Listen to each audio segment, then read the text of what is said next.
Today we are starting cell organelles. Second cell organelles cytoplasm. उससे पहले अपन ने सेल मेम्ब्रेन देख ली थी. Cytoplasm it is the jelly like substance present between the cell membrane and the nucleus.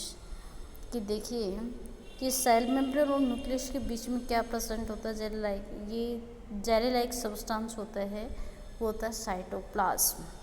Various other components और organelles, और उसमें देखिए विभिन्न प्रकार के कंपोनेंट्स भी होते हैं. Of cells are present in the cytoplasm. These are mitochondria. क्या क्या हो सकते हैं उसमें? Mitochondria, Golgi bodies, ribosomes etcetera. You will learn about them in later classes. अब आता है nucleus. It is an important component of the living cells. It is generally spherical and located in the center of the cells. भाई nucleus जो है वो देखिए cell के centre में प्रेजेंट होता है. It can be stained and seen easily with the help of a microscope. और अपन क्या कर सकते हैं, माइक्रोस्कोप की सहायता से भी देख सकते हैं. Nucleus is separated from the cytoplasm by a membrane called the nuclear membrane. और न्यूक्लियस की चारों जो मेम्ब्रेन होती है उसको बोलते हैं nuclear membrane. This membrane is also porous and allows the movement of a materials between the cytoplasm and the inside of the nucleus. कि जो मेम्ब्रेन होती है वो छिद्रित होती है, जिसके कारण उसमें मोमेंट, मटेरियल का मोमेंट मतलब आना जाना रह सकता है. किसमें? साइटोप्लाज्म के अंदर की साइड में. With a microscope of a higher magnification, और आप इसको बड़ा करके आप माइक्रोस्कोप में देख सकते हैं. We can see a small spherical body in the nucleus. Nucleus की छोटी सी बॉडी को अपन देख सकते हैं. It is called the nucleus. मतलब न्यूक्लियस के अंदर उससे भी एक स्मॉल स्फेरिकल बॉडी होती है, उसको बोलते हैं nucleus. In addition nucleus contains thread like structures called chromosome. उसमें धागे की सदृश एक संरचना होती है जिसको बोलते हैं chromosome. These carry genes and help in inheritance or transfer of characteristic from the parents to the offspring. जो कि क्रोमोसोम होते हैं वो देखिए आनुवंशिकता, जो आनुवंशिक जीन होते हैं उसके ट्रांसफ़र करते हैं. कैसे? कि कैसे मतलब देखिए पेरेंट्स से और ऑफ स्प्रिंग में ले जाने, मतलब माता पिता से संतति में भेजते हैं. The chromosomes can be seen only when the cell divides. और देखिए chromosome can be seen, chromosome को देख सकते हैं केवल जब आप इस सेल को डिवाइड करके देखें. Nucleus in addition to its role in inheritance acts as control center of the activities of the cell. तो देखना कि न्यूक्लियस का क्या रोल रहता है. मतलब भाई देखिए सेल को कंट्रोल करना, सेल की एक्टिविटीज़ को कंट्रोल करने का जो रोल है वो किसका रहता है? न्यूक्लियस का रहता है. The entire content of a living cell is known as protoplasm. नारे पे क्या प्रेजेंट होता है? प्रोटोप्लाज्म प्रेजेंट होता है. In it includes the cytoplasm and the nucleus. Protoplasm is called the living substance of the cell. Living substance मतलब देखिए protoplasm है वो देखिए जीवित सेल का एक पदार्थ माना जाता है. ठीक है. नेक्स्ट देखिए यहाँ पे जीन दे रखा ऊपर. Gene is a unit of inheritance in living organism. कि लिविंग ऑर्गेनिज्म के आनुवंशिकता की इकाई मानी जाती है. किसको? जीन को. It controls the transfer of a heredity characteristic from parents to offspring. ये क्या करती है कि ये आनुवंशिक जो लक्षण होते हैं उनके ट्रांसफ़र को कंट्रोल करते हैं. किसमें? कि माता पिता से संतति में कंट्रोल करने का काम करते हैं. This means that your parents pass some of their characteristics on to you. इसका मतलब है कि तुम्हारे माता पिता इन characteristic pass. If your father has brown eyes, यदि आपके पापा की आई कैसी हो? ब्राउन हो। You may also have brown eyes, तो आप में वो आइज कैसे हो सकते हैं, ब्राउन आइज हो सकते। If your mother has curly hair, you might also end up having curly hair, आपकी मदर के अगर बाल कैसे हैं क्योरली, तो आपके भी बाल कैसे मिल सकते हैं क्योरली hair. However, the different combination of genes from parents result in different characteristics. तो उस कंडीशन में देखिए डिफरेंट, अगर आप में डिफरेंट मिल रहे हैं, भाई पेरेंट्स से डिफरेंट करेक्टरिस्टिक्स मिल रहे हैं, तो उस कंडीशन में देखिए किसके कारण हुआ ऐसा, जीन के कारण ही हुआ है।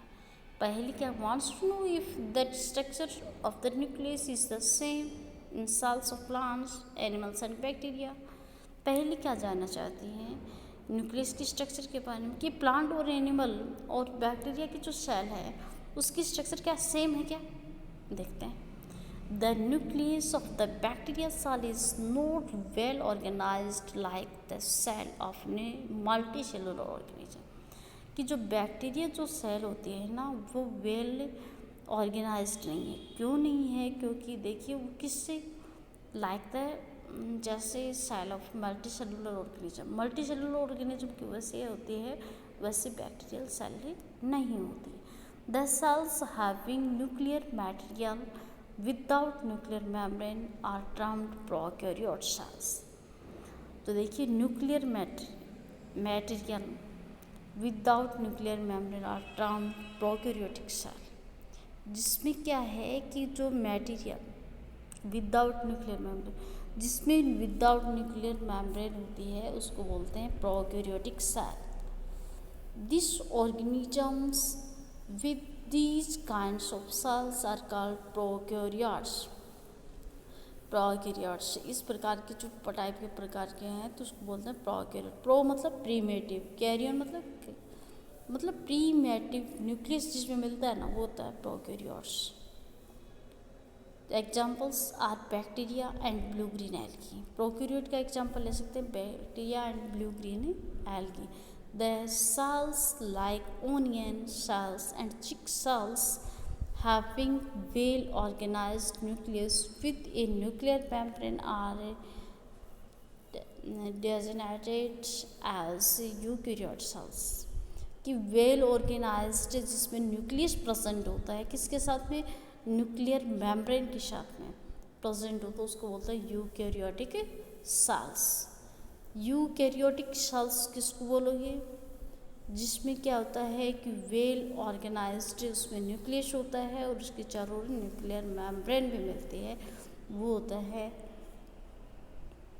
जो वेल डेवलप्ड उसके अंदर मिलते हैं, वो यूकैरियोटिक सेल्स होती हैं। Next, all organisms other than bacteria and blue green algae are called eukaryotes.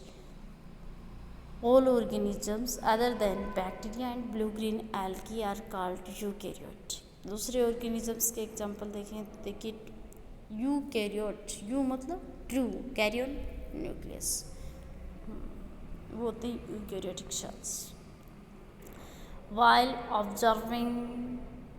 observing the onion cells under the microscope, कि माइक्रोस्कोप पे आप देखिए रख कर के आप ऑब्जर्व कर सकते हैं। देखिए कैसे ऑब्जर्व कर सकते हैं। Did you notice any blank looking structures in the cytoplasm, आप नोटिस कर सकते हैं कि स्ट्रक्चर को देख कर। It is called vacuum.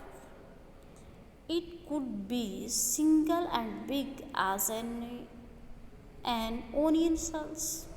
ये देखिए उसमें क्या है कि उसमें बहुत बड़ी वैक्यूल आपको दिखाई दे रही है, खाली जगह दिखाती है, उसको अपन क्या बोलते हैं, वैक्यूल बोलते हैं। Large vacuoles are common plant cells, कि लार्ज वैक्यूल्स जहाँ मिल रही हैं वो किस में मिल रही है, प्लांट सेल के अंदर ही मिलती हैं। किसके अंदर है, प्लांट सेल्स के अंदर मिलती हैं। नेक्स्ट देखना, vacuoles in animal cell are much small, बहुत छोटी मिलती है, एनिमल सेल में बहुत ही मिलती है तो बहुत ही छोटी मिलती है। You might have noticed several small coloured bodies in the cytoplasm of the cells of Tradescantia leaf जो परंपरागत जो लीव्स आती हैं उसके कलर की बात कर रही हूँ।